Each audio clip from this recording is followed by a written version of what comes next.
നിന്നെ പോലത്തെ ഒരു പെരുന്നുണൻ ആരുടെ സത്യം എന്ന് പേരിട്ടത്? മാഷെ, നിങ്ങളിപ്പോ ഈ കാണിക്കുന്നത് മുഴുവൻ ശുദ്ധ പോക്കർത്തരാട്ടോ. താനൊക്കെ എപ്പോഴും ഈ നുണയം പറയുന്ന വിശ്വസിച്ച് നടക്കല്ലേ? കഷ്ടം. പറയട്ടെ ഗോപി മാഷെ, അതുകൊണ്ട് മാഷിന് എന്തെങ്കിലും സന്തോഷം കിട്ടണമെങ്കിൽ കിട്ടട്ടെ. നിർത്തടാ.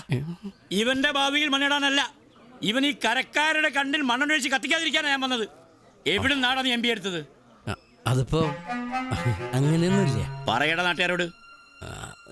ഈ യൂണിവേഴ്സിറ്റി കോളേജ്. ഏത് യൂണിവേഴ്സിറ്റിയുടെ? അത് മഹാരാജാസ്. അങ്ങനെ ഒരു യൂണിവേഴ്സിറ്റി ഇന്ത്യയില്ലല്ലോ. ഈ ഞാൻ ഉദ്ദേശിച്ചത് മഹാത്മാഗാന്ധി യൂണിവേഴ്സിറ്റി അല്ലേ, അതാണ്. ഗാന്ധി യൂണിവേഴ്സിറ്റിയുടെ MBA പരീക്ഷയിൽ നിനക്ക് 1ാം റാങ്ക് കിട്ടി അല്ലേ? 1ാം റാങ്ക് മാറി ഇപ്പൊ 2ാം റാങ്ക്. ഇതല്ല, ഇത് വി ഫോർ വിക്ടറി. അപ്പൊ ഇതാരാ? ഇതാരാ? ഗാന്ധി യൂണിവേഴ്സിറ്റി MBA 1ാം റാങ്ക് കൃഷ്ണകുമാറിനാ.